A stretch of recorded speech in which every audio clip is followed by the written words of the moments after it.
This is Charter Local Edition. I'm Brad Pomerance in Long Beach today, flipping pages through the 2016 Annual Work Plan and Accomplishments Report of the Long Beach City Auditor. She is Laura Doud. She's elected by the residents of the city of Long Beach. Congratulations. We talk about your report every year. Thank you. And I know you engaged, what is it? How many reports did you have in the past year? In 2015, I think it was 7 departments were audited, $20 million. In operations? In operations, 80 plus recommendations, 96% accepted. Let's look back before we look forward. In 2016, you are most proud of your launch of social media. Yes, welcome to the 21st century, you and me both. Right, thank you. Tell me about it. Well, I think one of the biggest benefits that Long Beach has in their having an elected city auditor is that the city auditor is elected by the people. It reports to the people.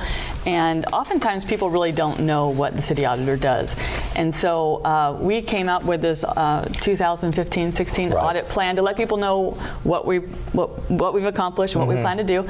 And also we have updated all of our communication efforts. In the past, it's just kind of been a one-way communication with the public, but now we have a mobile app. It's free that the public can download at the App Store or Google Play. It's called My Auditor App. Nice. We have updated our website so it's user-friendly with mobile apps.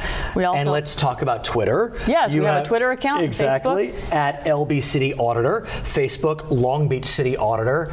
And I'm glad you're doing this because, look, for better or for worse, the one area that really incenses voters, Democrats, Republicans, left, right, and center, is waste, fraud, and abuse. Right. It just gets under people's skin. Yeah. And especially when it's related to the government. Right. That's your bailiwick. That's what you do every day. Yes, and with our mobile app, it's a lot easier for people to report fraud real time. And they, at a tap of a screen, they can get real-time information, get all our updated reports and all of our information that we're doing, and it's much more easy to report fraud on the mobile app so we can get it instantly. But also, I think it was last year, you launched your fraud hotline. Yes, we did. And that has been very successful. And as part of your report, you issued a subsection about the fraud hotline. Yes, and I would say we reinvigorated it. Okay, I would say. that's a better way to say it. Yeah. We've had it in the past, but we have received a number of calls, and I would say our top 3 audits over the past 2015 came as a result of our fraud hotline. You are kidding. And we really rely on tips. We rely on tips. Think about that. Yeah. Your top 3 audits, your top 3 moments where you were able to root out fraud, waste, and abuse you wouldn't have known. I mean, you can't be everywhere. Right, right. And so that's why we rely on people, you know, having their eyes and ears open, and if something doesn't feel right or seem right, to call us. And you know what? Usually if it doesn't feel right or seem right, it's not right. If it doesn't smell right, something's wrong. Let's talk about a couple of the moments from last year that you discussed. One in which you received an award recently. Congratulations. Thank you. The Public Safety Dispatch Overtime Audit. That's another area where, as my glasses go flying, where literally voters get incensed when they see that someone makes $50,000 a year and then $100,000 in overtime. Right. It is a lot more expensive in overtime. I do have to say that we appreciate the work that dispatchers do and the high stress level that they're under with the millions of calls they're receiving.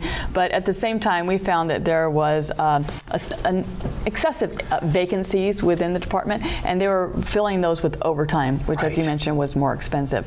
And with the enormous amount of overtime that we saw, there was a safety risk.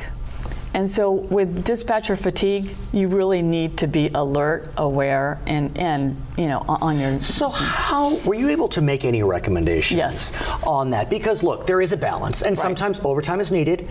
And look, people do rely on overtime. It's kind of part of, you know, when they accept a job, they realize that there's going to be some overtime benefits. And so how do you make a balance? Right. And this was, there was too many vacancies, and so our recommendations was to increase the recruitment efforts. They took that to heart. They have recruited more people.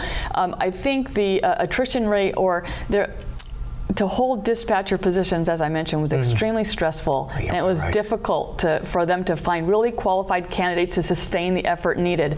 So they have increased their recruitment efforts, and they have filled those vacancies, and overtime has gone down, so it was a success. So you mentioned that last year over 80 recommendations were made. 44 of them were in one category, and that category was in the vehicle lien sales arena. Sounds esoteric, but important. Explain if you may. Right. If cars that are impounded that are not picked up on time are then sold by the city. Oh wow. So what was the problem that you uncovered? That the controls of receiving the revenue and the controls of depositing that revenue were very weak, and they were susceptible to fraud. The other thing we found was the personal property kept inside the vehicles was then taken outside the cars and sort of left unattended and wasn't accounted for proper inventory or anything. So that was part of our audit of inventorying and proper management of the personal property that is also sold, but it was being, alleged that these were being sold. So that property sold as well. Yeah. So if you left your computer in the car and for whatever reason you didn't pick it up, is there an effort to try to find the owner? Yes, I believe there is. They have adequate time to come to pick up the vehicle. But this is outside the purview of what you looked at, but important. I mean, important to know. Right. Let's look forward. Okay. And you're engaging in an audit. I kind of like this because you do this great work, and then you wonder what happens because you can't enforce an audit. That's not within your purview. So as I understand it, in 2016, you are doing, it's called an implementation audit. It's an audit of an audit. Right. And explain. As you mentioned, that's a good point. Audit recommendations really don't mean anything if they're not implemented or enforced.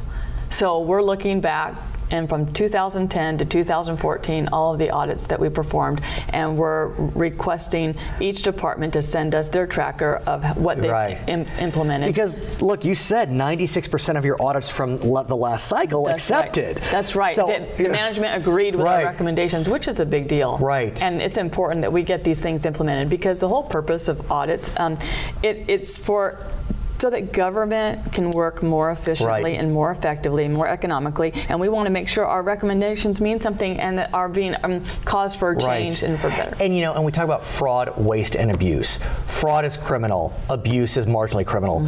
Waste can just be they don't know. And so it's not all about finding criminality. It's literally using your expertise to say, have you thought of it this way? Right, exactly. Coming in with fresh eyes and seeing if there's certain procedures that are being duplicated or just help to streamline the operations. Now, I think you've been around long enough. Have you done one of these audit of the audit? Have you done one yet? No, we haven't yet. So this is the first one. So I'm fascinated to see. You got to come back. Do you know when that will be done? In probably 4 weeks. Oh, so it's coming up. Yes, okay, so that I think will be fascinating. Yes, and I'd love to come back. Yeah. So let's talk about other areas that you're looking to engage. You have 3 audits ongoing. We don't have results yet. Should I say them, or you want to say them? Sure, that's fine. Yes, we're looking at public works and contracting and how they're soliciting for contracts. We're looking at the whole bidding process and how that all plays out, and that's in the Public Works Department. We're also looking at contracts really citywide and how they're managed. And we're finding some sort of cross-cutting issues of the same problem happening throughout several departments, and we need to really tighten up the controls on these. I want to go back to kind of your role. So I used to be a lawyer, and I was at a studio, and everyone, when they saw me, it's like, oh no, the lawyer's coming, because I was always the bearer of some kind of bad news. And I would think, the auditor's like, oh no, the auditor's coming. Have you been able to create an environment whereby it isn't about trying to put people, lose their jobs, but really be part of that team to help them be more efficient? Yes, I think we're making headway in that area, and I think one of the things, our audit plan that we give a year in advance, and we lay out everything we plan to do for the following year, so everybody has a year notice of what we're planning to do. If there's areas they need to improve them before we get there, and let's just focus on improving government and not zinging. Yeah, right. And I understand people are defensive when an audit comes, but we're really trying to be open and transparent, and that's why we're issuing our report to let people know what we do. Her name is Laura Doud. She is the elected city auditor in the city of Long Beach. My name is Brad Pomerance in Long Beach, Charter Local Edition.